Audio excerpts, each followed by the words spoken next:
Tá ruim de tocar até a sineta hoje. Tudo bem, colegas síndicos? Opa, tudo bem, colegas síndicos? Sejam todos bem-vindos ao 8º podcast. Eu sou o Rogério de Freitas, da Foco Síndico. Fala, galera, Alessandro do Cindy Hub, vem com a gente. Boa tarde, meus amigos, aqui Walter Júnior, representando os condomínios da Grande Florianópolis pelo Secov Santa Catarina. Olá, meus amigos, eu sou o Marquês, advogado aqui na Grande Florianópolis. Tudo bom, pessoal? Então vamos para o primeiro item de pauta, a leitura da ata do podcast anterior. Ao 10º dia do mês de setembro de 2019, às 20 horas, reunindo-se na sede do Cindy Hub os senhores Alessandro de Giuseppe, Walter João Jorge Júnior, Rogério de Freitas. Que tá me zoando aí, cara? Rogério de Freitas e o convidado aleatório Odirley Rocha para a gravação do 7º podcast da série Podcast Condomínios. Após soar a campainha, foram feitas as devidas apresentações dos participantes e a saudação dos colegas que estavam presentes, fazendo parte de uma importantíssima plateia. Iniciamos com a leitura da aprovação da ata do podcast 6, onde foi feita a ressalva que para uma deliberação ter ânimos de aprovação ou modificação de convenção, deve ter aprovação de 2/3 dos condôminos e não do quórum de 2/3. Em seguida foi dada a palavra ao convidado Odirley Rocha, que nos falou do condomínio 4.0, das tendências tecnológicas e dos impactos que causaram no mundo condominial. Também foi afirmado que não se trata de se as tecnologias chegarão, mas quando chegarão, pois as tendências são inevitáveis. Foi comentado também a respeito da PL 548, que prevê a possibilidade da coleta de votos por meios eletrônicos nas deliberações assembleares e os impactos dessa perspectiva. Esses e outros assuntos foram tratados no podcast 7, que pode ter sua íntegra conferida no YouTube e os diversos fragmentos nas nossas redes sociais. Estes são os relatos daquele encontro onde assim houver. Alguma restrição a respeito da ata dessa vez, Walter?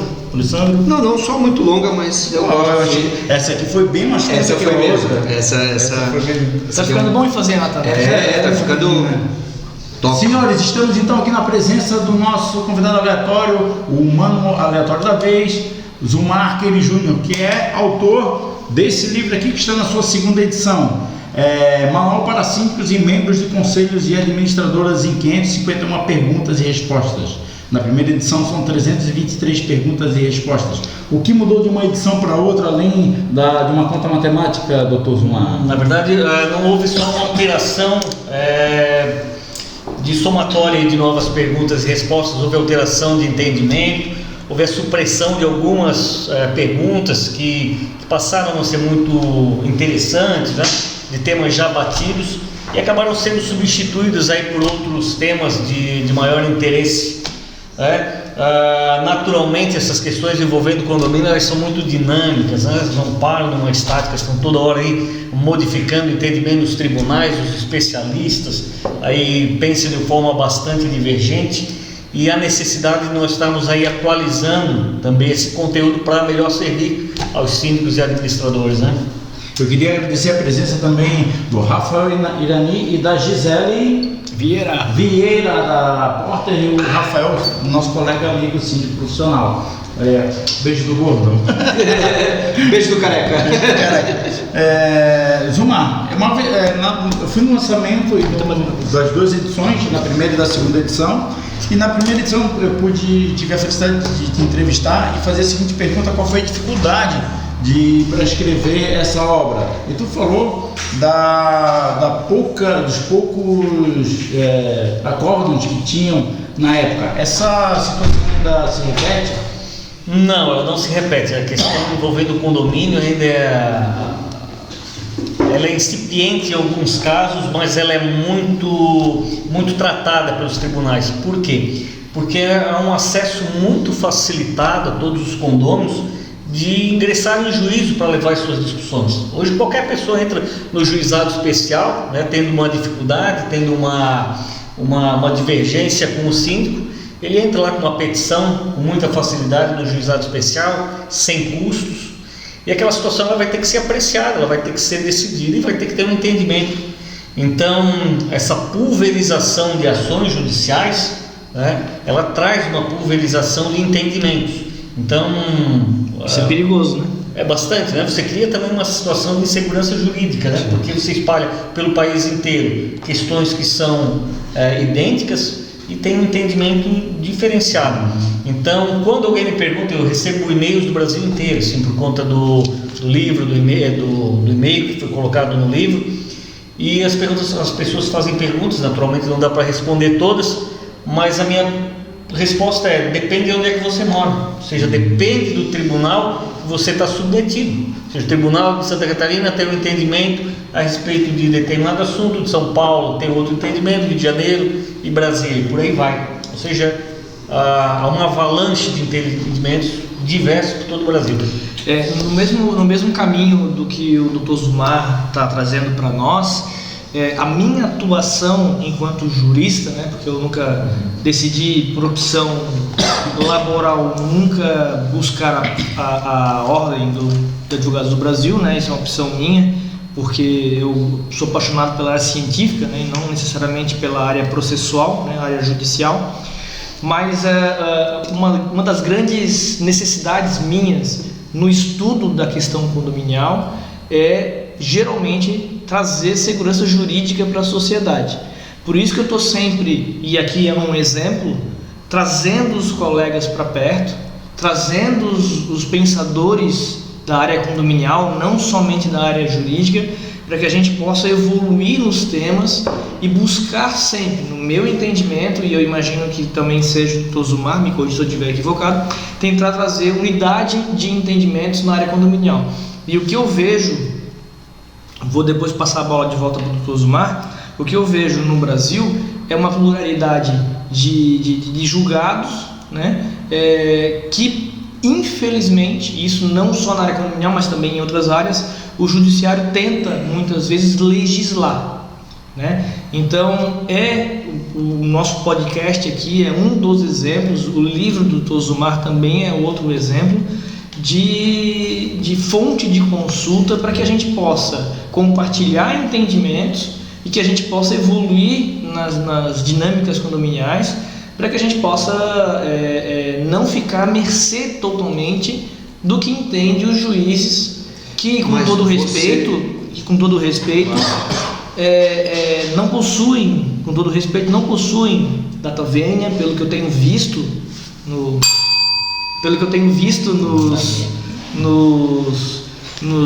nas jurisprudências, não possuem uma expertise muito aprofundada na área condominial. Sim, mas você não acha que isso não é porque a gente sabe que a dinâmica do dia a dia e da vida condominial, a legislação não acompanha ela, e de repente o juiz se vê diante de uma situação que ele tem que definir alguma coisa, porque quando ele é demandado ele tem que dar uma decisão, e não será que é por conta disso que acabam surgindo decisões conflitantes?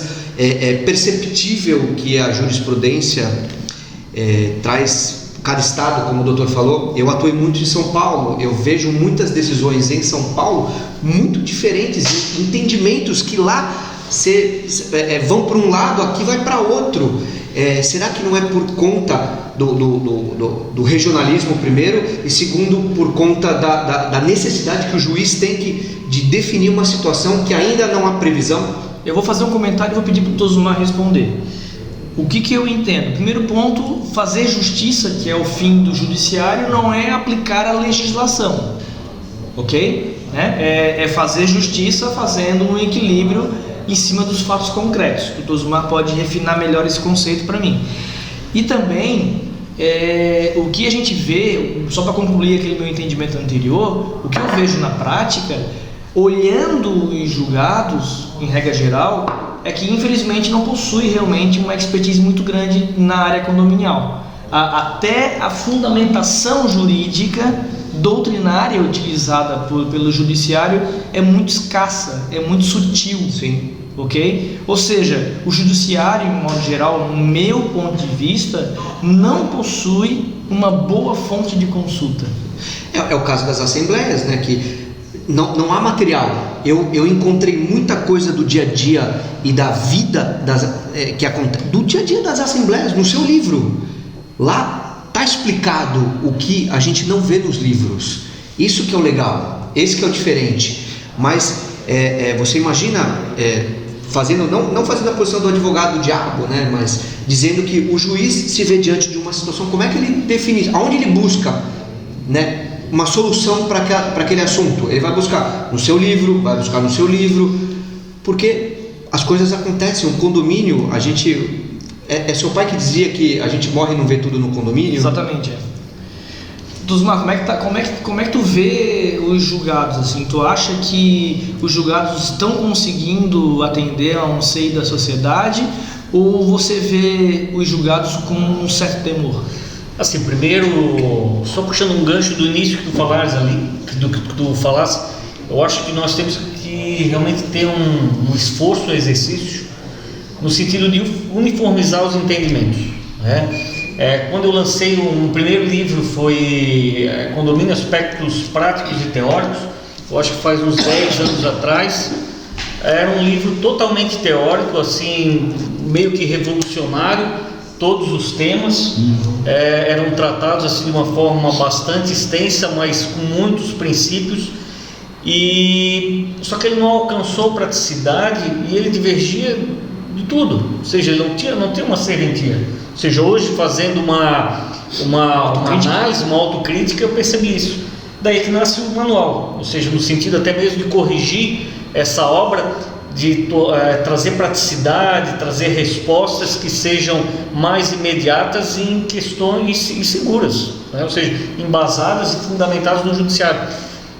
Mas ao mesmo tempo nós entramos assim numa certa armadilha quando criativa, né? Ou seja, nós queremos criar para levar ao Poder Judiciário, mas o Poder Judiciário tem muita resistência em estar recebendo essas novas informações, e aí nós corremos o risco de criar um entendimento, levar essa informação do nosso entendimento para os condomínios, para os síndicos, e aquela situação, quando é questionado em juízo, não tem respaldo, né? Porque na última análise quem decide é o juiz.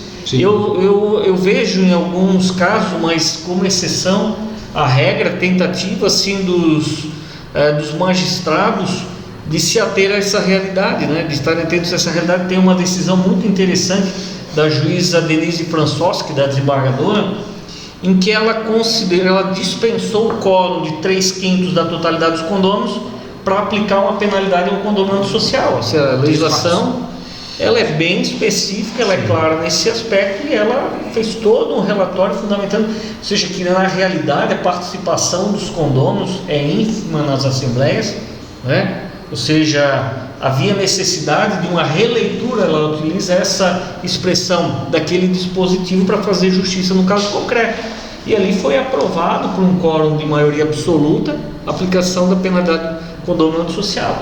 São N outros casos, né? Sim. Doutor Zumar, deixa eu te fazer uma pergunta. O seu livro são 351 perguntas, é um manual com 351 perguntas. Isso. Qual que é a 352 que não entrou no livro? Boa pergunta. Poxa vida. Algum assunto que você gostaria de ter trazido? A PL, ou não cabia não? A PL. Mas ela é recente. É, mas ela é legal, mas ela pode estar na próxima. Sim, ela pode estar.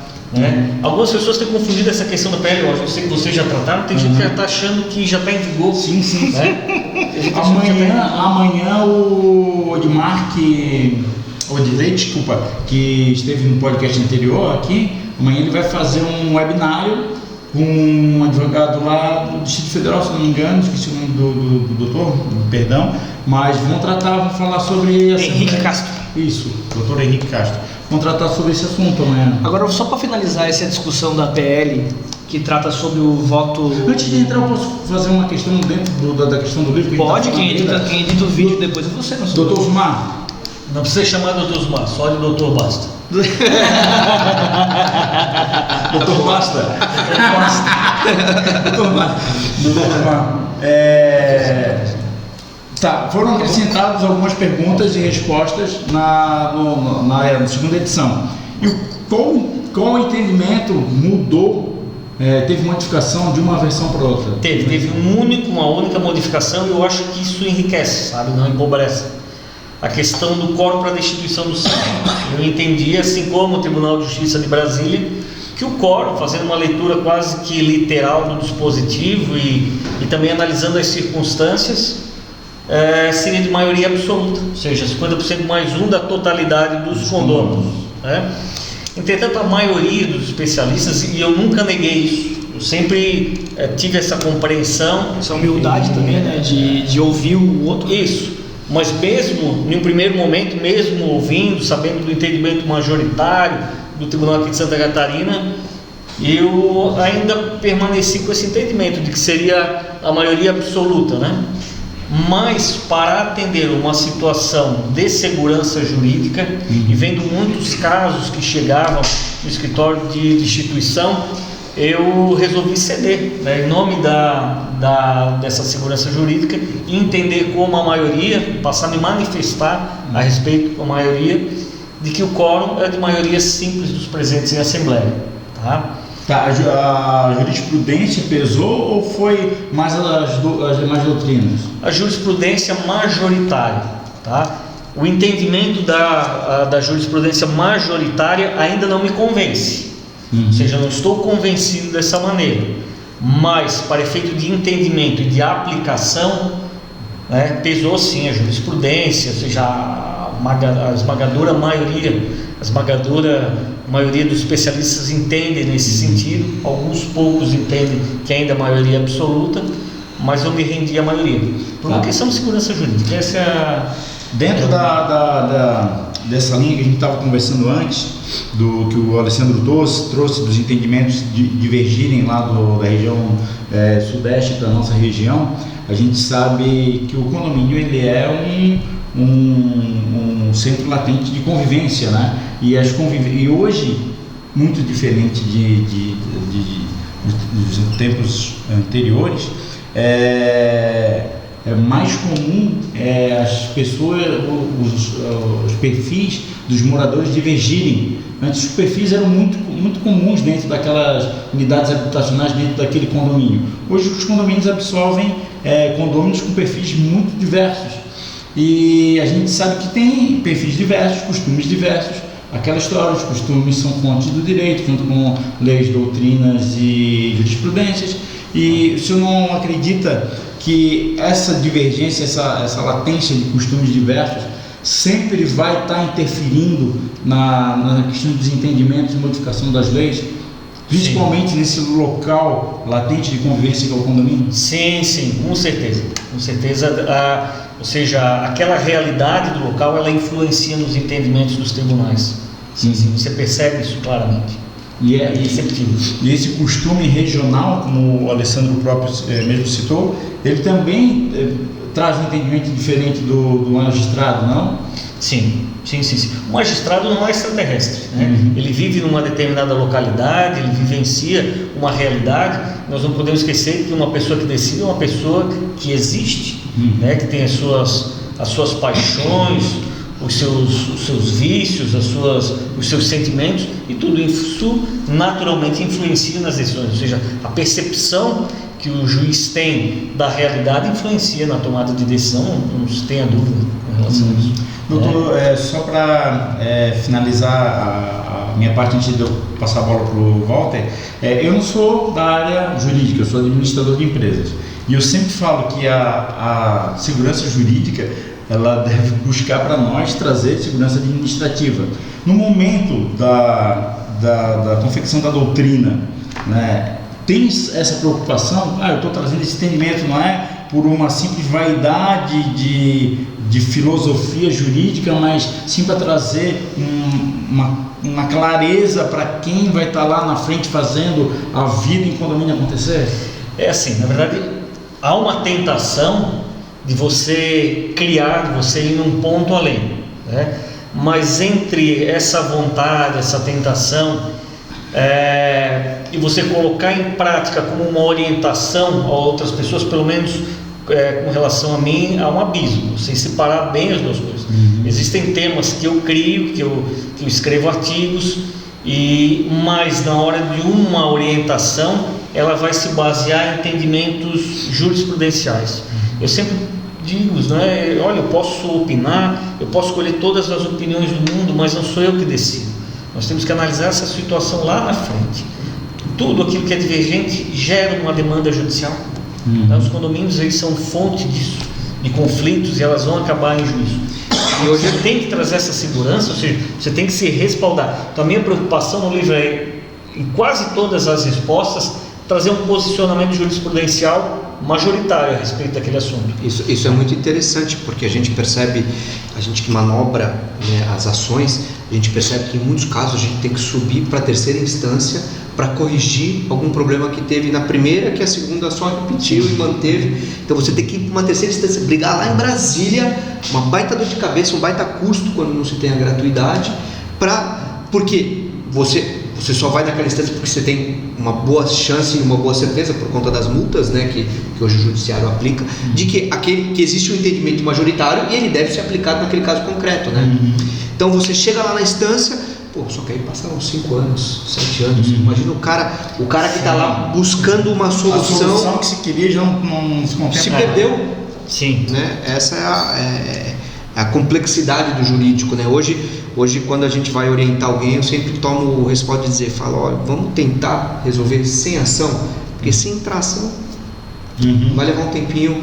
Leva um tempo, não tem jeito, tem todo o devido processo legal, né, que ele tem que ser seguido para que aquilo tenha validade, tem uma série de requisitos e tal, né, e tem a própria maturação do processo, né, que para o juiz julgar tem que chegar num determinado momento e tem que estar apto para isso, né. Então, às vezes o cara fica à mercê aí enfim, do direito dele, acaba... Agora, assim, uma coisa que para nós, para os gestores, os síndicos, o manual desse aqui traz uma segurança, porque para mim é o primeiro instrumento de consulta. Essa questão, eu vou ver, se não tem aqui, eu vou para os colegas, não, está aqui, entendimento esse aqui eu vou seguir, porque se eu começar a perguntar para todos os colegas advogados que a gente tem, cada um pode trazer um entendimento diferente, e é legal já ter a doutrina na mão, né, que vai trazer aquele entendimento unificado.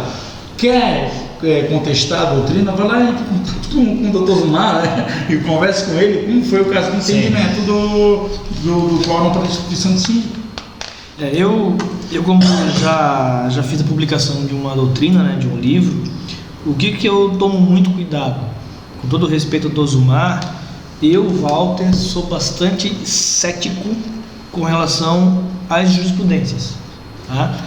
Mas, porém, entretanto, contudo, todavia, eu gosto muito de analisar a linha de entendimento do magistrado ao proferir aquela sentença. Qual foi a fundamentação jurídica que ele utilizou para chegar àquele entendimento?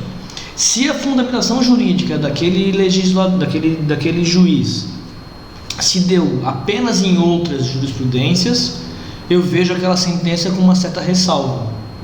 Agora, se eu vejo a fundamentação jurídica daquele julgador baseando-se em doutrinas, baseando-se em princípios do direito que pulverizam, né, que norteiam aí boa parte da nossa vivência condominial, aí eu já começo a analisar aquela sentença, aquele acórdão em especial, como sendo uma tendência do judiciário para um entendimento específico sobre determinado assunto, né? Mas eu não adoto num primeiro momento aquele acórdão, aquela sentença, né, como sendo um entendimento definitivo, jurisprudencial e doutrinário e até de costume, né? Porque a gente não pode esquecer que a jurisprudência ela é uma das fontes de direito, né?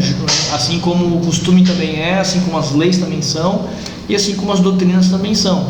Quem diz isso não sou eu, a nossa escola do direito nos ensina nesse sentido. Se eu estiver equivocado, o doutor Zumar pode me corrigir, o Alessandro pode me corrigir e aqueles que estiverem nos assistindo também podem nos corrigir. Cagou pra mim. Eu não posso corrigir ninguém aqui. Mas eu posso colocar essa porra aqui. Pode ser corrigido. Então, assim, eu vejo as jurisprudências com bastante ressalva, né? Claro que o que acontece no Poder Judiciário? Os julgados, eles meio que vão se repetindo e vão meio que dando um possível norte para aquele tipo de situação, né? Mas a gente não pode esquecer que, assim como o Tosumar já adiantou para nós no começo do nosso podcast, sobre determinado assunto a gente tem julgados diferentes, dependendo da região do país em que você reside. Isso mostra que para pontos de lacuna da nossa legislação podem haver pensamentos divergentes. Sim. Por que eu estou falando isso? Para servir de alerta para quem vai aplicar os conceitos na sua gestão condominial, de que aquela jurisprudência não é lei inquestionável, entre aspas, sobre aquele determinado assunto, e que você deve se pautar sim de uma boa fonte de consulta, de um bom advogado da área condominial, que vai, assim como o Tosumar vem fazendo, fazer uma vasta pesquisa, quer seja jurisprudencial, quer seja de outras doutrinas, para poder orientar o cliente do seguinte: olha, existe uma corrente jurisprudencial que entende dessa forma, e existe uma outra corrente jurisprudencial que entende de outra forma. Corrente o quê? Jurisprudencial. Não, e tem uma outra coisa, né? A gente às vezes percebe que a quantidade de processos, né, que o judiciário suporta vai chegando a um limite que muitas das decisões que se tornam repetitivas, às vezes o próprio advogado tem que se dispor e defender aquela causa e explicar para o juiz aquela necessidade, porque muitas vezes eu me vejo, e com certeza o Dr. Zumar faz isso, vai até o fórum para explicar uma situação, porque às vezes você precisa de uma solução você precisa tanto resolver uma situação que, se você não for lá e explicar, você corre o risco de entrar na vala comum e ter uma decisão. Isso que você falou, tem a jurisprudência majoritária que entende que em caso semelhante faz assim, mas pode ser que o meu caso, apesar de ser parecido, não é esse caso. Aí que entra o bom advogado, o advogado experiente, que chega lá, sabe manobrar o processo civil, o processo penal, chega lá e fala: olha, excelência, esse caso é assim, assim, assim, existe um entendimento, eu sei que isso, mas esse caso é assim. Então você consegue de alguma forma mitigar isso que você falou e utilizar uma jurisprudência a seu favor. Por isso da importância de que a pessoa que vai operacionalizar essa ação judicial tenha experiência na área condominial. Com certeza. Para que ele possa ter essa visão de todos os nortes possíveis, tá? Vou trazer para o telespectador um exemplo de assunto que não é previsto pela nossa legislação, nunca foi previsto pela nossa legislação e que costumeiramente traz demandas para o judiciário: o papel do presidente das assembleias. Quem aqui que nos assiste que já participou de alguma assembleia de condomínio que não tinha um presidente dos trabalhos? Ok? Essa é uma função, essa é uma pessoa, vamos chamar assim, que não é prevista pela legislação. E pior, é pouco prevista pelas doutrinas. Ok? Qual que é o meu medo? O meu medo é as jurisprudências estarem dissociadas, assim como o Tosumar já antecipou para nós, da nossa realidade, né?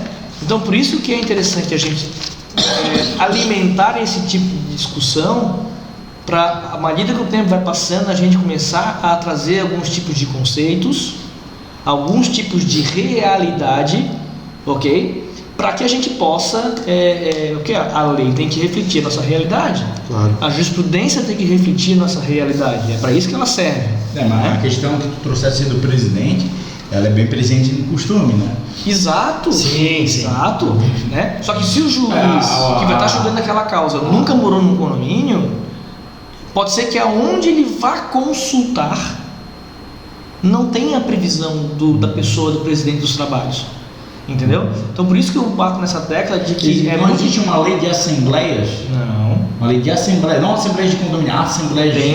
Tem a legislação específica das SA, Sociedades Anônimas, que alguma jurisprudência já vi, mas muito delicadamente. Uma legislação análoga, mas não é a regra, tá? Não é a regra. O judiciário não tem aplicado essa legislação, pelo que eu tenho visto, tá? Pelo que eu tenho visto.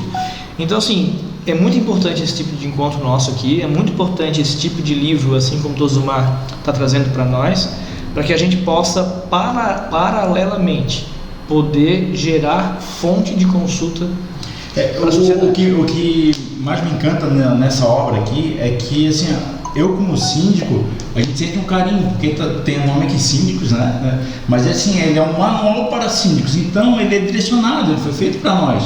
Ele foi feito com a intenção de ser um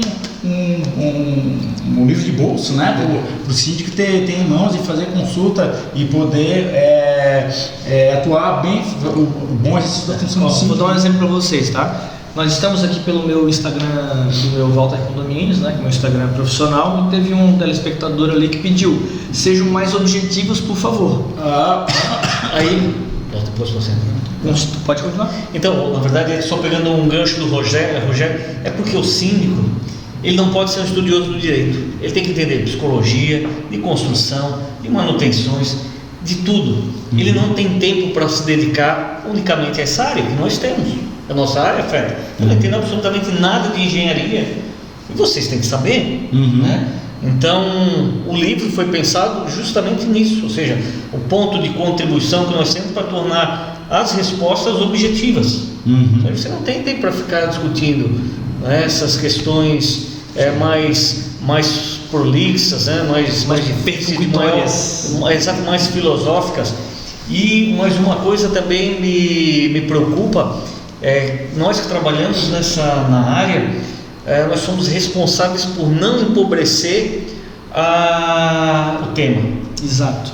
Por quê? Porque comumente o advogado de condomínio, ele é visto como o sujeito que resolve a questão o síndico ele pode usar lixeiras de cores diferentes, ou seja, de piso, né? Aquele assunto de piso. Uma vez eu me recordo que um médico marcou, porque você é especialista na área, marcou consulta, veio até o escritório. Poxa, mexeu um médico conceituado aqui em Florianópolis, foi até o escritório, pagou consulta, que é marcado com antecedência, e não vou falar o nome e tal. Mas o caso que ele queria, porque ele tinha deixado um ventilador de teto na garagem e a síndica tinha pegado e jogado no lixo, ou seja, a preocupação dele era com relação a saber do direito de um ventilador que estava numa garagem e a síndica pegou e jogou no lixo, né? Deixa eu trazer um caso concreto, um estudo de caso. Sempre gosto de trazer na função de síndico o que acontece. Aconteceu hoje, tá? Eu estou atuando num condomínio que as vagas de garagem, é um condomínio comercial, as vagas de estacionamento, não são garagens, né? Elas foram disponibilizadas sem restrições para os funcionários desse condomínio. Sim. Só que agora o volume de ocupação ele superou o número de vagas e precisa disponibilizar essas vagas para os clientes desse condomínio. Então, a convenção fala que a qualquer tempo a administração pode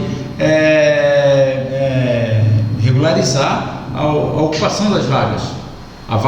Nenhuma das 120 vagas pertence a nenhum dos inquilinos ou nenhuma das unidades operacionais. Então, foi determinado que cada loja comercial teria direito a 2 vagas para os seus funcionários e as demais ficariam para os clientes. Hoje, um lojista foi lá me questionar, ele tem 30 funcionários, mas são 12 ou 15 carros utilizando as vagas, né? Ele só teria direito a 2, ele queria a convenção de regimento interno, que ele ia atrás dos direitos deles. Daí eu falei, cara, em vez de correr atrás dos seus direitos, começa fazendo o que é certo, que é cumprindo o que está determinado pela administração, que tem o direito conforme a região. Não, mas primeiro ele vai gerar uma demanda judicial para poder... Mas para isso tem uma previsão no Código Civil. O quê? É aí que está a questão. Muitas questões do que está previsto no Código Civil são questões principiológicas, ok? Assim como a Constituição Federal traz também muitas questões principiológicas. O problema do brasileiro é que ele não possui princípios. Nós nascemos... seja mais objetivo, como diz a nossa audiência. Não, o brasileiro, se não tiver escrito escrachado, ele não cumpre. E mesmo que esteja escrito escrachado, ele vai tentar achar uma brecha para não cumprir. E o Brasil, esses dias eu li a respeito, estava lendo uma reportagem, é o único lugar que às vezes a lei não pega. Como é que uma lei não pega? Não, essa lei não pegou, está em desuso. A lei não pega porque ela está dissociada da realidade. Tá? Então, assim, nesse caso que o Rogério está trazendo para nós, em que foi feita no âmbito do condomínio, sem passar por uma assembleia, por exemplo, Foi Mas está previsto que a qualquer tempo a administração do condomínio Ok. poderia... E qual é a visão disso aí? Os condôminos poderão utilizar as áreas comuns de maneira igualitária aos demais condôminos. Tá? Se eu não me engano, é o artigo 1352 do Código Civil, de cabeça agora não vou lembrar. Confere para mim, Rogério, por favor. Ô, Alessandro. Vou pesquisar aqui. Tá? Então, assim, cada condômino pode utilizar as áreas comuns conforme a sua disposição, de maneira não prejudicial à igualitária utilização pelos demais copossuidores, pelos demais usuários daquele edifício, que no caso é um edifício comercial, chama-se de usuário e não de morador. Então, é fácil Só que o que acontece? Embutir esse conceito na mentalidade de um condômino que está buscando apenas o seu bel prazer é difícil. Outro exemplo que eu vou trazer para vocês, na questão de princípios do direito, que o síndico, que muitas vezes, com todo respeito, Rogério, é um administrador, não tem o dever de conhecer princípios do direito, que estão previstos, muitos deles lá na Constituição Federal, principalmente no artigo 5º da Constituição Federal. Nós temos lá a ampla defesa e o contraditório, nós temos lá a liberdade de expressão. São princípios que desde a década de 90, né, ou seja, pouco tempo depois da promulgação da Constituição Federal, que é de 88, eu venho junto com meu pai trabalhando dentro dos condomínios, né? Outro princípio de direito que a gente vem trabalhando também dentro dos condomínios, que eu vi sabidamente do Dr. Zumar Queiroz questionar ao seu cliente ainda pouco antes de iniciar nossa gravação aqui ao telefone. Eu vou contar uma fofoca, né? Uma fofoca de bastidores. Eu vi também. Qual é o prejuízo que trará ao condomínio? Qual o prejuízo trará ao condomínio? Ou seja, chamou atenção também. Montando o setup da nossa gravação. Na gestão condominial, por que eu estou falando tudo isso? Estou falando tudo isso para depois nós chegarmos nas questões mais objetivas. Por que eu estou falando tudo isso? Porque na administração condominial nós precisamos trabalhar e pulverizar alguns princípios do direito. Essa pergunta, qual é o real prejuízo ao condomínio, pode ser que o condomínio esteja ali trabalhando no Instituto do Abuso do Direito, né? Que o abuso do direito ele é uma questão que não está prevista objetivamente numa legislação específica dentro da área condominial, mas que você pode suscitá-la dentro da sua administração e depois perante o judiciário. Confere para mim o Código Civil, por favor, só para eu não falar besteira aqui para os nossos ouvintes. Qual artigo? Deixa que eu pesquiso aqui, acho que é 1352 do Código Civil. E só pegando um gancho aqui, com relação aos princípios, existe um que é pouquíssimo conhecido, que já é adotado pela jurisprudência, que é o princípio da solidariedade. Opa! Ou seja, está lá previsto na Constituição Federal e se aplica aos condomínios. E o que diz esse princípio? Olha, você vive numa comunidade, você tem uma obrigação moral de facilitar a vida do outro. Sim, interessante isso. É um princípio que é utilizado pela jurisprudência, recentíssimo, eu vi em pouquíssimos julgados, uma míngua, muito mas já tem se absorvido. Vamos explorar, eu gostei desse entendimento, vamos explorar que eu vou nutelar essa parte do vídeo aí, vou fazer um corte específico para botar nas redes sociais, só essa partezinha falando um pouquinho disso daí, doutor Zumar. Vamos falar uns exemplos mais concretos dessa situação. Exatamente, essa questão, por exemplo, de barulhos em salões de festas que ficam lá abaixo do primeiro andar. Ou seja, ele tem a possibilidade de fazer um determinado barulho até determinada hora, mas ele tem conhecimento de que naquela casa tem um casal de idosos que dorme mais cedo. O princípio da solidariedade, ele reclama, né, que essa pessoa tenha essa sensibilidade e não utilize aquele direito formal que ele tem lá no regimento interno de até meia-noite, né? Reclama que ele utilize um som mais baixo ainda do que ele teria direito. São essas situações de percepção de que um outro ser humano convive comigo. Eu tinha uma situação, daí a gente chama isso de bom senso, mas eu acho que o bom senso tem vários nomes diferentes. Sim. A gente deve dar nome aos fatos, aos conceitos certos. Eu acho que usar isso da solidariedade é muito bom em alguns casos. Eu tinha uma situação que eu era síndico num condomínio e não poderia descer com o cachorro pelo elevador. Estava lá regimento interno, estava inclusive uma plaquinha no elevador informando isso. Mas tinha um senhor que ele tinha problema de visão, ele não enxergava, ele já era senhor de idade e também enxergava muito mal. E morava no terceiro andar, era o mesmo andar que eu morava. E era muito comum eu pegar o elevador com ele.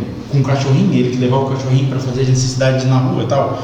E eu cobrava dele o regimento interno. Só que daí eu vi ele descendo a escada uma única vez, eu falei, meu Deus do céu, se esse senhor cai e se machuca, como é que eu vou explicar que eu só estava fazendo cumprir o regimento interno? Daí eu abri a exceção, né? Pelo princípio da solidariedade. Nem agora eu vou usar o princípio da não fazia nem noção, mas assim, implícito estava né, essa questão aí. E levei em assembleia, olha gente, pro senhor tal, a gente abriu exceção. Um síndico humanizado você é. Aqui, não, eu pensei que era só bonito. E assim, você vê, no caso concreto que eu me recordo, foi a obrigatoriedade, aí o Poder Judiciário compeliu, né? É o princípio da solidariedade, o fundamento, mas acaba obrigando. Era a construção de rampas de acesso para um deficiente físico, né? Eu não sei se já tem a denominação hoje de deficiente físico. Eu acho que é essa, né? Não, com dificuldade necessidade especial. Portador de necessidade especial, era um cadeirante, PNE. em que em alguns pontos, por lei, não era obrigatório fazer rampa. Ou seja, não havia nenhuma legislação prevendo, não havia a convenção, o regimento interno silenciava, mas o cadeirante utilizava de alguns espaços.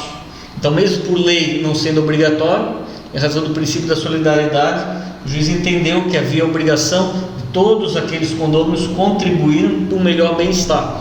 Aí, no caso, o que diverge do caso que eu trouxe é que foi uma imposição jurídica, uma imposição do magistrado, usando esse princípio, sim. Não usando Você sabe que eu estive num condomínio ali em Itajaí esses dias e uma síndica lá, ela colocou uma barra na piscina porque nesse condomínio tem uma criança com necessidades especiais que adora estar na piscina e segura nessa barra. E, inclusive acho que saiu no jornal da Ângela desse mês. Foi incrível. Ela disse, ela se reportou da seguinte forma: olha, é muito legal ver a felicidade dessa criança de poder entrar na água, poder se segurar numa barrinha, uma barrinha diferenciada assim que gruda na piscina, que ele pode se apoiar e tal. Incrível. Eu queria trabalhar aqui dois princípios do direito. Um deles é a dignidade da pessoa humana. Ok? Eu atendi uma colega que ela adquiriu um apartamento e, assim como 99,9% das pessoas só vão ler a convenção e o regimento interno depois de adquirido e concluído e se mudado para o condomínio, né? O que não é o correto.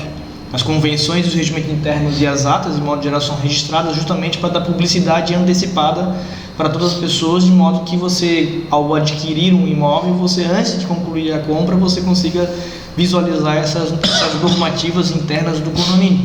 E ela morava no 8º andar do condomínio. Você não fique preocupado que ninguém faz isso, não é só você que está nos assistindo, ninguém vê isso daí, ninguém vê ata e convenção e regime interno antes de comprar apartamento. Só vê, na verdade, depois que tomou a multa. Depois de uma multa ele pede, deixa eu dar uma olhadinha, ver se você sabe o que acontece. Nesse condomínio, ela morava no 8º andar, era apenas um elevador nesse condomínio, era um condomínio de um pouco mais de idade, e era proibido naquele condomínio de circular os animais pelo elevador, tá? Primeiro eu puxei a orelha dela, né, dela ter comprado um apartamento sem antes ter consultado, ou me consultado, poderia muito bem ter ajudado ela antes de concluir a aquisição, e ela queria ver uma forma de, porque ela já tinha 50 e poucos anos de idade, e descer com um cachorro no colo do 8º andar e depois subir até o 8º andar, ele beira a ser desumano. Agora não pode, agora a gente tem entendimento que... Exato. Então o que nós fizemos? Eu consegui convencer o síndico do condomínio, isso depois foi para uma assembleia, de estabelecer normas para possibilitar que a pessoa utilize o elevador. Então, ou seja, o cão tem que ser transportado no colo e a prioridade de utilização do elevador é das pessoas que não estejam portando bichanos. Ok? Então, se ela vem lá do 8º andar e o elevador para no 4º andar para alguma pessoa acessar o elevador para continuar a viagem até o térreo, ela tem a obrigação de sair do elevador para permitir que aquela pessoa desça do 4º andar até o térreo sem ser constrangida pela presença do animal, porque a gente sabe que é uma questão que às vezes as pessoas têm umas questões psicológicas, né, de mal-estar na presença de animais de toda sorte. Então, claro que se a pessoa permitir, se o morador permitir, essa viagem pode ser continuada com o animal dentro do elevador. Mas qual foi o princípio do direito, os quais os administradores de condomínio não possuem obrigação de conhecer, que eu avoquei para poder proteger o mínimo dessa minha colega? Foi a dignidade da pessoa humana. Ok? Vou trazer um outro assunto para vocês aqui agora. Que é muito semelhante ao que o... Sim. É assim, eu acho que quando você percebe assim, a justiça numa decisão, você vai extrair esse princípio da dignidade da pessoa humana. Vários casos, por exemplo, de condomínios que determinavam que os empregados utilizassem apenas o elevador de serviço. Eu já peguei muitas convenções e regimentos internos de prédios antigos que os serviçais deverão usar. Já falamos disso num podcast aqui, não lembro qual. Agora eu quero fazer uma resposta ao questionamento, e a um caso que o Rogério trouxe para nós hoje nesse podcast, que é a questão das vagas de garagem que foram limitadas para os empregados dos estabelecimentos comerciais localizados naquele condomínio. Tá? Existe um instituto na área condominial que, no meu entender, é o abuso de uso de área comum. Tá? Eu falei antecipadamente o número do artigo de forma errada, né? Foi um... também lembrar de cor, né? Também lembrar de cor todos os... Não, eu acho mas eu acho que se a pessoa é metido e entendido, tem que falar, ou tu é certo ou é errado. É errado. Cara, eu quando eu escrevi meu livro... Parece o pessoal da CBN lá que narra o futebol. Quando eu era casado, eu fazia essa dinâmica com a minha ex-mulher de ela dizer o número do artigo e eu respondia qual era o texto, ou ela dizia o texto e eu tentava acertar o artigo. Mas o artigo 1335, inciso 1º do Código Civil, que são dois artigos muito fundamentais na gestão condominial, o 1335 e o 1336. O 1335, inciso 1º, ele traz esse instituto do abuso de direito. Alessandro, está aberto aí o 1335 do Código Civil? Não mais. Ou seja, os condôminos podem utilizar as áreas comuns conforme a sua destinação, de modo a não excluir a utilização pelos demais.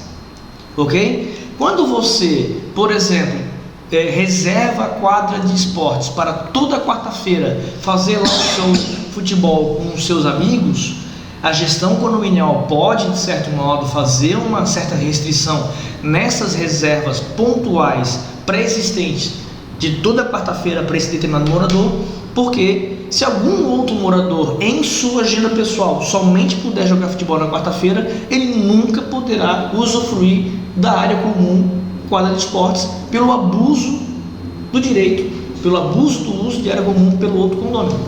Quando nós temos vagas de visitante, aonde o regimento interno ou até a deliberação assemblear não faz previsão dos limites de utilização dessas vagas de visitante, quando determinado condômino utiliza uma vaga de visitante de forma muito elevada, ele está impossibilitando, de certa forma, que todos os demais condôminos utilizem essas áreas comuns de forma o quê? Igualitária, equitativa, né? Então é muito interessante esse artigo, que ele é um princípio, né? Ele não traz assim escrito, escrachado, como eu sempre digo, a questão da quadra, a questão da vaga visitante. Isso viria, aparece em algum momento tratado no livro? Não.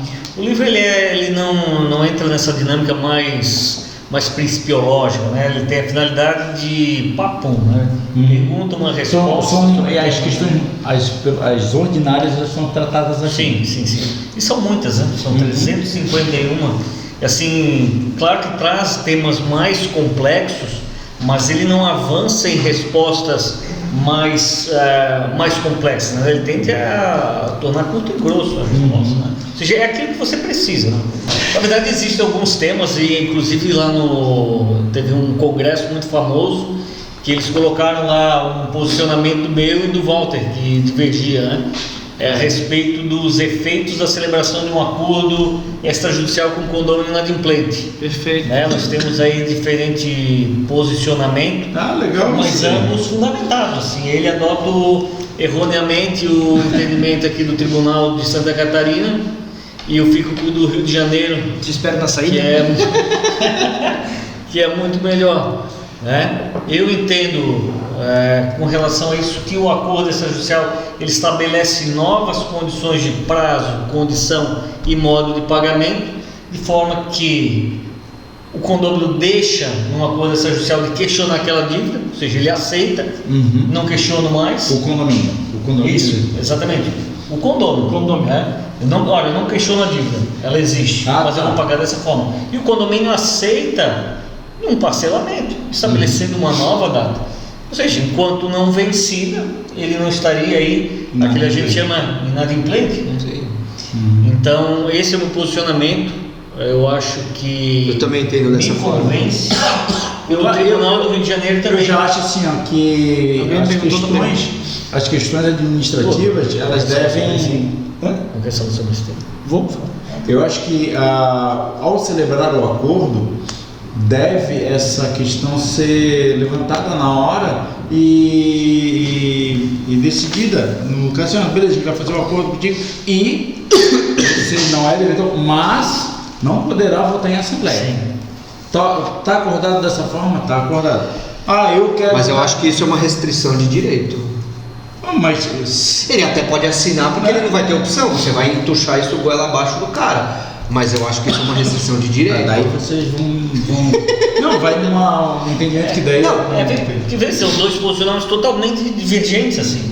E o mesmo assunto, dois tribunais que são próximos, né? A gente está falando lá do Zimbábue e lá do Acre. O de Santa Catarina disse que o condômino continua inadimplente. Continua inadimplente. Deixa eu dissertar a respeito desse assunto. Eu publiquei esse meu acordo, esse meu artigo no Jornal dos Condomínios, né? E o que acontece? As dívidas condominiais, que não são só os valores devidos ao condomínio, que são os valores geralmente lançados nos boletos condominiais, são valores devidos ao condomínio. Isso entra o consumo de gás e tal, etc. Mas a cobrança principal ali é o rateio de despesas ordinárias, ok? Que é o principal valor que está sendo cobrado ali junto com aquele boleto. O rateio de despesas ordinárias, ele não nasce, a dívida do imóvel não nasce numa celebração de uma deliberação da Assembleia ou da convenção do condomínio. Ela nasce com a instituição do condomínio. Ela nasce, o condomínio que ele é instituído, ele possui cada unidade privativa o seu proprietário. E a partir do momento em que ele é instituído e a partir do momento em que ele possui os seus condôminos, ele é obrigado a cumprir uma série de legislações, ok? Uma série de legislações. A manutenção dessa edificação, ela é obrigatória por lei. A manutenção do habite é obrigatória por lei, ok? Então o que acontece? As dívidas condominiais, isso já é bem sacramentado no judiciário, são dívidas propter rem, ou seja, são próprias da coisa. Sim. Ou seja, são dívidas que nasceram com a existência do imóvel e não com a existência de uma deliberação de assembleia, não necessariamente com a existência. Então, o que pode ser questionado no judiciário são os valores, mas não a dívida. A dívida é inquestionável. A dívida, a obrigação dos condôminos em contribuir no rateio de despesas ordinárias, ela é inquestionável. O que pode ser questionado são os valores, né? Então, quando você faz um acordo para facilitar ao condômino o cumprimento da sua obrigação, a nascitura da sua obrigação não foi de uma deliberação da Assembleia. A obrigação nasceu com a aquisição do imóvel. Então, quando a pessoa adquiriu o imóvel, ele adquiriu naquele exato momento a obrigação de contribuir com os demais no rateio de despesas de manutenção do todo, ok? Então, quando você faz esse meu posicionamento, né, com todo respeito, quando você faz um parcelamento de cota condominial, sendo em específico, você está facilitando o cumprimento da obrigação que nasceu com a aquisição do imóvel, ok? E não gera uma nova obrigação, porque quando você gera uma nova obrigação, que se chama novação contratual, o modus, né, o animus novandi, né? Toca. Só para contextualizar as pessoas, toda vez que eu falo uma palavra difícil no meu vocabulário, eles tocam uma sineta e eles anotam aqui para depois, ao final do 10º podcast, lançar um dicionário do Walter. Ele acha que é isso, na verdade. Tem nada a ver. Mas a gente fica trocando memes entre nós. Na verdade, eu preciso justificar o porquê que o Rogério paga sapo aqui, paga mico para ter da sineta. Então, o que acontece? Quando a pessoa faz um acordo, mesmo judicial ou extrajudicial, para fazer o pagamento das suas cotas condominiais, o que acontece é que ele não está sendo gerada uma nova obrigação. Porque qual é a obrigação dele? Contribuir para as despesas ordinárias. Essa obrigação nasceu quando? Na aquisição do imóvel. Os valores que estão sendo cobrados deles podem ser questionados. Ou seja, qual é o valor, quando ele vai ser cobrado? Quando ele vai ser cobrado? Mas a obrigação nasceu na aquisição. Property rem. Isso a doutrina e a jurisprudência ela é unânime. Comprou o imóvel, a partir daquele momento, automaticamente ele adquire a obrigação de contribuir para as despesas ordinárias. Ok? Mas como que ele vai pagar? Quando que ele vai pagar essa obrigação que nasceu lá? Isso fica a cargo do próprio artigo 1334 do Código Civil, diz lá a forma do rateio, tal, etc, né? A convenção estabelecerá a forma de rateio. A forma de rateio, está no artigo 1334. Então, no meu entendimento, quando você faz um acordo para facilitação do pagamento, você não está extinguindo a obrigação, porque a obrigação nasceu com a aquisição da coisa. Não, eu entendo. Se o Walter escrevesse um livro desse aqui, ia ter 15 mil páginas. Meu Deus do céu. Mas assim, eu entendo, Walter, mas acho que assim, eu vejo que o entendimento do Rio de Janeiro, no caso concreto da vida condominial, ele tem uma coisa que é bacana, que ele tenta resgatar aquele condômino que estava numa situação de inadimplente para o âmbito condominial, inclusive conferindo a ele os poderes de voto que era estabelecido a princípio para ele. E esse resgate é interessante, ele é uma questão de, como o doutor citou anteriormente, solidariedade, é uma forma solidária de resgatar aquele condômino para as decisões assembleárias. Se a gente está falando que é o poder de voto que está sendo conferido a ele novamente. Concorda, doutor? Concordo plenamente. E uma outra questão que eu traria aqui é trazendo em acordo extrajudicial. Vários síndicos perguntam se é possível o síndico renunciar a crédito. Ou seja, o sujeito deve lá 10 mil reais, quero pagar 7,5. É possível fazer isso aí? Parece mais. Isso acontece demais em audiências audiências judiciais, em que há essa, não posso dizer por parte do juiz, mas há uma pressão às vezes da outra parte para aceitar valor menor. Aparentemente é muito tentador, né?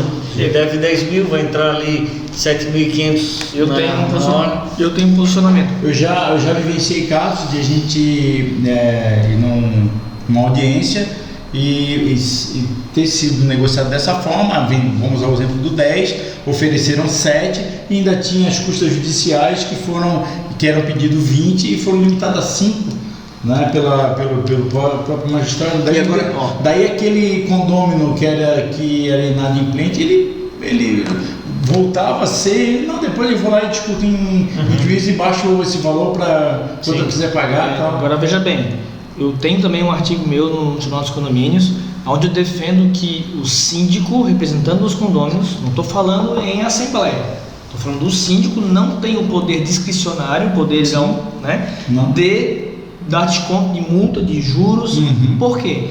Está previsto lá na convenção que o síndico tem que cumprir e fazer cumprir a convenção em regime de ok? Se a convenção estabelece lá que os juros é de 4% ao mês, repete o que está no Código Civil, que é a multa de 2%, né? E foi deliberado por uma assembleia que aquele condomínio foi multado de forma de sanção por uma perturbação de sossego no condomínio, o síndico tem a obrigação de cobrar. Ok? Ipsis literis. Então o síndico não tem autonomia para dar abono, pontualidade, para dar desconto no recebimento. As assembleias têm essa capacidade. Mas o síndico sozinho e junto com o conselho, não. Indo nessa linha que você está abordando, queria perguntar para vocês o seguinte: o síndico, dentro desse limite, desse poder que ele tem, até onde ele pode para fazer uma contratação de um prestador, de um terceirizado? Qual que é o limite disso? O valor do rateio do custo da contratação. Eu já acho que não. Eu acho que deve estar previsto na convenção, naquela assembleia ordinária, né? Já está previsto no Código Civil isso. Não, porque assim, mas é uma despesa fixa mensal, uma contratação mensal, ela vai ter que passar por uma assembleia ordinária e posteriormente que ratifica. Não pode depende do tipo de despesa. Nós temos dentro do Código Civil, nós temos 4 tipos de despesas. Na verdade, nós temos 5, né? As despesas necessárias, as despesas necessárias urgentes, as despesas necessárias urgentes de valores elevados, as despesas extraordinárias, ok? E as despesas individuais, que são aqueles de consumo. Desculpa, está falando de contratação de um serviço. Então, qualquer contratação. O síndico vai contratar um jardineiro. Tá. Qual que é o poder? Porque o limite na contratação de um funcionário, zelador, tal. Vou contratar um zelador numa empresa terceirizada. Isso está dentro do que estava da previsão orçamentária. Previsão orçamentária. Legal, é verdade. Mas veja bem, ele não pode deixar a portaria do condomínio desguarnecida do serviço de portaria humana em função do valor. Então o que ele tem que fazer? Como isso é considerado um valor elevado e é urgente, porque ele não pode, ao bel prazer, porque passou R$5, não contratar mais o serviço de portaria humana, ok? Então o que acontece? Existe o que? Ele faz a contratação e convoca uma assembleia para deliberar a respeito, ok? Vou dar outro exemplo para vocês. Existe a previsão no Código Civil das despesas necessárias urgentes de valor elevado. Vou exemplificar. Nós temos na caixa d'água do condomínio cano, a reserva legal de água de, no mínimo, se não me engano, 20 mil litros para o bombeiro.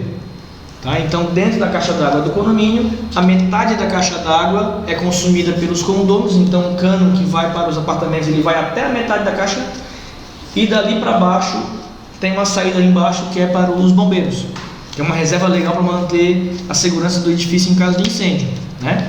Quando ocorre a ruptura desse cano, que é um cano de metal, e tem que ser de metal por quê?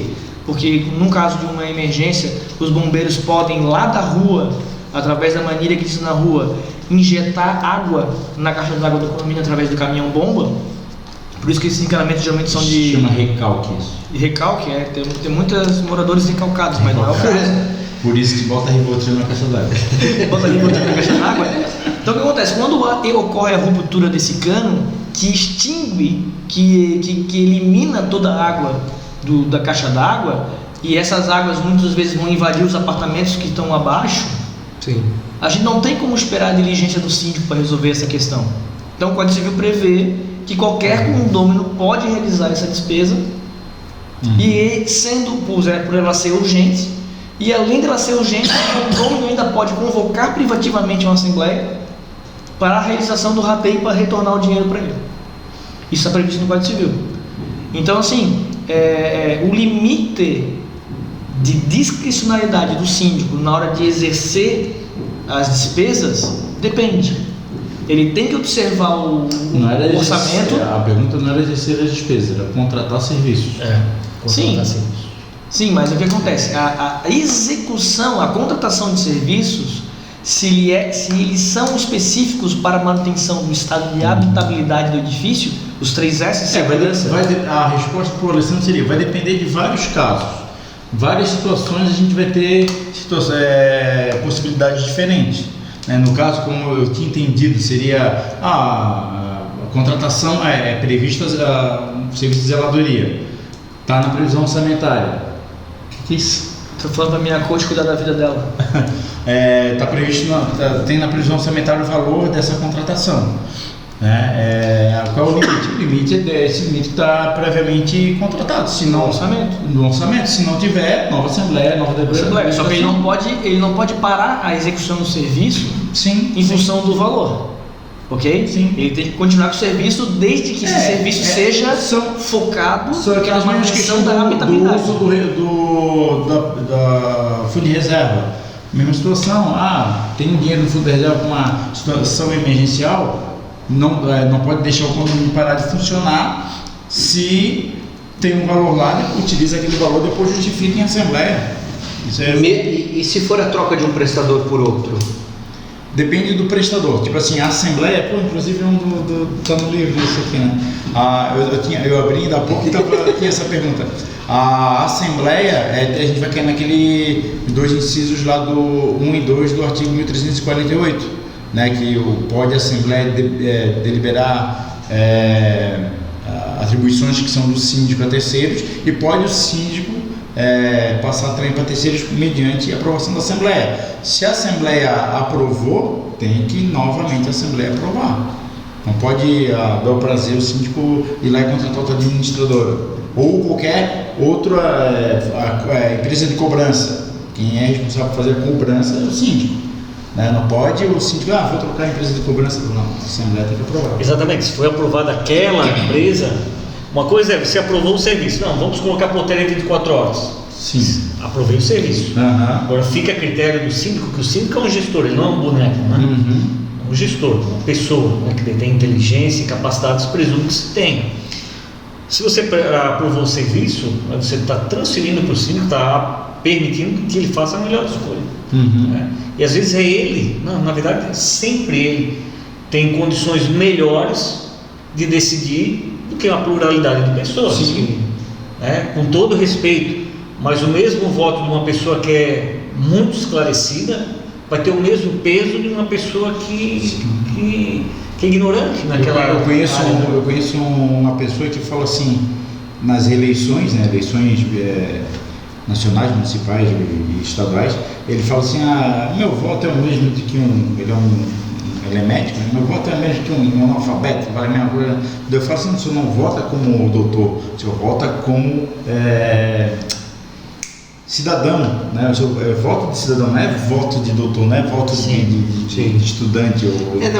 Eu até questionei isso, porque você imagina a situação, você como síndico, você tem um prestador lá, um jardineiro que te custa R$1.000 por mês, e aí você, como gestor, preocupado em economizar, achou outro prestador, mesma qualidade, R$900, você pode trocar? Desculpa, eu perdi. Eu entendi. Você como síndico tem lá um serviço que você contrata R$1.000. Tá. Aí você... Foi aprovado a R$1.000. Foi aprovado. Foi aprovada a empresa ou o serviço pelo valor? Exato, foi o serviço. Ok. Tem total liberdade, né? Mas foi aquele profissional. Porque depois você pode... Vamos supor que foi aprovada uma empresa. Sim. E aí você vai ter uma próxima assembleia daqui a 6 meses. Tá? Só que aí você tem uma outra empresa que vai prestar um serviço melhor por um preço mais bacana. Você vai ter uma economia para o condomínio. Você pode contratar e depois submeter à assembleia? Cara, na verdade assim, a rigor não. Mas dependendo, existe a possibilidade de ele porque é legal trazer coisas práticas. Ele peitar essa situação. Não, eu acho que, no meu entender, vai trazer benefício ao condomínio essa economia e justificar isso em assembleia. Depois justificado isso em assembleia, a assembleia tem o direito de aprovar, acompanhar o entendimento do síndico ou reprovar. Se reprovar, tem que fazer valer aquilo que estava decidido anteriormente. Eu pergunto isso porque vários síndicos me questionam: posso, não posso, faço, não faço? E aquilo que você estava falando no telefone, vai trazer um prejuízo? O que eu digo assim, a gente não pode alimentar a gente já tem muita insegurança jurídica. A gente não tem que alimentar novas inseguranças jurídicas. Exatamente. Eu acho que muita coisa tem que viver. Tem que ir lá botar o pé na água e ver qual é a temperatura da água. Chamar para si, vamos fazer acontecer, olha, foi assim mesmo e tal. Que eu acho que numa mesa o magistrado vai entender. A boa-fé com certeza. Claro. Existe, sempre vai ter uma motivação com a troca, né? E E esse fundamento não vai ser só um desagrado pessoal, né? Você vai encontrar um fundamento, né? Ou seja, por que você vai trocar um prestador de serviço por outro? Ou seja, porque ele faltava, né? Porque que ele já desviou valores, seja lá, sempre vai existir uma razão. Sim. Né? Agora, trocar por trocar, né? Eu acredito que essa situação é inexistente. Né? Vou trocar porque eu vou trocar. Não, isso sempre vai ter um fundamento que vai justificar aquela substituição, nem que seja o valor. Sim. Né? Já é elemento. O que acontece é a desconfiança. Hoje o brasileiro é muito desconfiado, né, cara? Ele acha que o síndico está levando vantagem na contratação de um determinado serviço, do tipo assim, eu vou contratar o piscineiro para cuidar da piscina do condomínio, porque na minha cobertura também tem uma piscina, ele é o mesmo piscineiro que eu trago, e aqui para mim eu vou ganhar um desconto. Então eu já tenho confiança desse cara. Sim. Ele vai trazer, ele vai fazer a compra do material de piscina do condomínio, ele já faz a compra do meu material de piscina também. Às vezes o pessoal tem esse entendimento, esse jardineiro cuida das minhas plantinhas também. Sim, Né? Então às vezes tem realmente esse tipo de situação. Por que trocar ou não trocar daquela pessoa que tem um histórico dentro do condomínio, que não tem prejuízo nenhum? Sim. Nessas questões eu acho que daí sim tem que resgatar o rigor da lei, né? E ver, realmente tem que ser aprovado em assembleia e tal.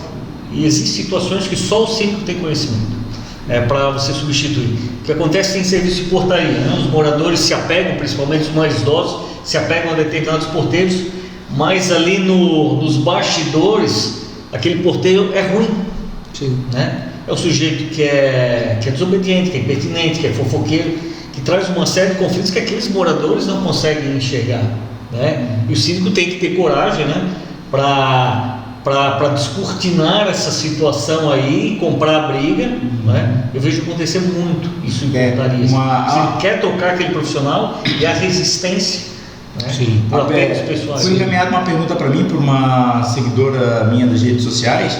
Ela perguntava justamente isso. Eu não estava lembrando da pergunta quando eu comentei com vocês. Ela perguntou justamente isso, que ela vai morar num condomínio de horizontal, né? Condomínio de casas. E o síndico, que é na verdade o dono do empreendimento, né? Ele provavelmente detém a maioria dos lotes, né? A maioria dos lotes, e se elegeu síndico, e ele demitiu alguns funcionários e contratou novos funcionários. Ela perguntava se ele poderia fazer isso, né? Daí é complicado responder, porque a gente não sabe como é que foi a decisão dessa contratação anterior e o que motivou ele a demitir aqueles funcionários. Sim. A gente também não sabe qual é, a gente já percebe que existe uma relação não muito amigável pela questão dele ser o proprietário do empreendimento e estar lá como síndico, né? Também parece que é conflitante, né? Isso aí, parece que é uma relação conflitante entre o síndico e o condômino, que deixou de ser só o cliente, né? Deixou de ser o cliente e passou a ser um condômino do empreendimento lá. Eu acho que era isso que tínhamos, né? O Walter foi embora, gente. Ô Walter! Walter estava com dor de barriga. Nossa, Está suando. Estou bem mais magro. Eu queria dizer ao Dr. Zumar que a visita dele aqui era aguardada desde o primeiro podcast. A gente sempre comentou isso, vamos trazer o Zumar aqui, né? Queria agradecer mais uma vez por os 2 livros que eu tenho aqui, né? Esse aqui é a primeira edição, essa aqui é a segunda edição. Todas as duas eu fui no dia da semana do lançamento, na noite de assinatura de autógrafos, e colhi o autógrafo do Dr. Zumar. Né, guardo com muito carinho, é a minha primeira fonte de pesquisa, primeiríssima fonte de pesquisa, quando as questões relativas à parte jurídica de condomínios são levantadas, e fora várias consultas que eu já liguei para o próprio Dr. Zumar, para o Walter também, para vários colegas, eu sempre recorro a eles, né? Para mim é um prazer imensurável estar junto aqui do Dr. Zumar. E, né, sem querer desprestigiar meus colegas de podcast. Está acostumado. Virou de casa, já não dá valor. Mas eu creio veementemente que o mercado condominial, ele exige que as boas pessoas, aquelas que pensam a respeito da melhoria dos condomínios, aquelas que possuem a humildade para sentar numa banca que nem essa daqui e paralelamente debater a respeito da vivência condominial, essas pessoas nós temos que trazer para perto. Eu tive esse prazer de conhecer o Tosumar e virou a curto prazo, virou um grande amigo, e eu vou ter o prazer de trabalhar em conjunto aí nos próximos bons anos. Que bom, que bom. Deixa as considerações finais, acho que volta já... Só agradecer, né? Sim, claro. Agradecer o convite de vocês e esse debate. Eu sou entusiasta, né, do enriquecimento do debate da vida condominial. Eu acho que carece, né, ainda de muita discussão. Nós estamos ainda com um caminho aí muito longo a ser trilhado para nós transformarmos aí o direito condominial, dar o destaque que ele merece, né? Eu fico chateado às vezes por perceber, mesmo entre profissionais já antigos, que tendem a empobrecer o discurso, sabe? Você vai empobrecendo as questões e minimizando, assim, e tornando de piso os nossos assuntos que são enriquecedores. Ou seja, você vai se debruçando sobre os assuntos, vai vendo questões de princípios, questões de profundidade que são importantes e que têm uma influência muito grande na vida concreta das pessoas, né? Na sociedade, tem uma reflexão na sociedade, nesse microsistema de condomínio, assim. E a gente percebe que hoje as novas gerações vivem na superficialidade, não se aprofundam nos temas, né? Hoje você não vê o cara sentado, debruçado, comendo livro 5, 6, 7 horas até achar uma solução, porque às vezes tem, às vezes não tem. Cara, eu ando muito chateado, inclusive, assim, desculpa a audiência, mas isso é para vocês, que quando eu comecei, cara, há 8 anos atrás, não tinha tanta coisa assim disponível, né? E eu corria atrás, cara, a gente corria atrás, eu procurava, eu achava um livro, eu ia lá, o Jornal dos Condomínios, eu ficava louco, e quando eu descobri que estava disponível online as versões anteriores, eu fui lá e li todos eles, todos os que estavam disponíveis eu fui lendo. Cara, eu, assim, as pessoas não leem, elas não buscam entendimento, elas não sei, e está tão disponível. A própria Ângela dos nossos condomínios, né, com a qual eu já deixo aqui um grande abraço, ela veio lamentar comigo que muitas pessoas consultavam ela em particular, questionando, fazendo perguntas a respeito de assuntos que estavam publicados no jornal daquele mês. Ou seja, a pessoa tinha preguiça de ler e queria já a resposta pronta e mastigada por parte da Ângela, que sequer com todo respeito, uma pessoa da área do direito, né? Do direito, se a questão era relativa a direito. Então, é necessário que nós estejamos juntos nessa vivência, nessa didática condominial, para que a gente possa trazer um benefício para toda a nossa sociedade. Doutor Osmar, quem quiser adquirir o livro, como é que faz? É só online, nós temos pouquíssimos exemplares, agora já estão minguados, tá? Talvez até eu guarde por recordação, para alguns eventos, mas é pelo e-mail vendas@manualparasíndicos.com.br, vendas@manualparasíndicos.com.br. Daí só na forma de e-book, no caso? Não é e-book, vai ser ainda um livro, mas ainda tem bem poucos, assim, Está previsto uma nova tiragem? Vamos ver aí se vai sair uma nova edição ao invés de uma nova tiragem. Sim. Depois nós queremos uma aqui para o Cindy Hub. A gente tem um manualzinho, a gente guarda aí os livros aí que a gente tem como referência. Pago 1.000. Eu quero 3. Manda para cá que a gente... E olha o alerta do Tosumar, hein? Ainda existem edições impressas. Porque, por exemplo, do meu livro, da tiragem inicial, que foi a única, que não foram poucas, elas se exauriram rapidamente e não existe comprei previsão. A última. Ele vendeu todos os 5 exemplares que ele vendeu. Pai, mãe, você deu pra mim. Não, eu fico assim, eu fico feliz de ter esses materiais aqui. Eu compro todos os livros, cara. Se sair um livro, eu vou lá e compro. E eu me dei mal, porque o exemplar que eu comprei autografado dei de presente para um grande amigo da área condominial. O exemplar desse aqui? E agora eu preciso comprar outro. Todos os meus livros, todos eles.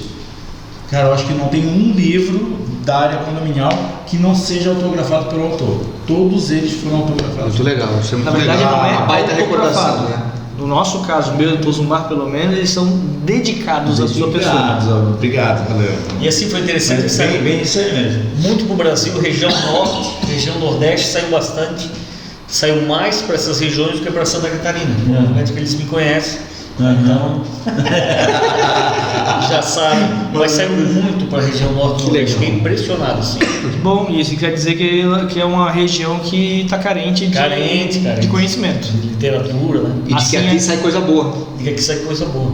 É isso aí. Alessandro, o que o Sindeb tem aí para próximo mês, próxima semana? Alguma... Bom, nós temos. Esta quinta-feira vai acontecer um evento aqui chamado Acessibilidade para Condomínios. Estamos aí com uma vaga aberta só, mas provavelmente já deve ter esgotado.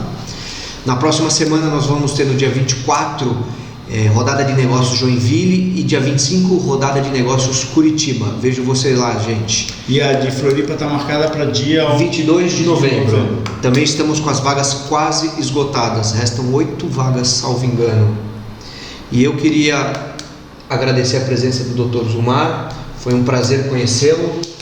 A gente sabe que o Dr. Zumar é fera, baita advogado. E hoje foi top. Top. Esse aí então, pessoal. Forte abraço aí, Até mais. Podcast 8 aí.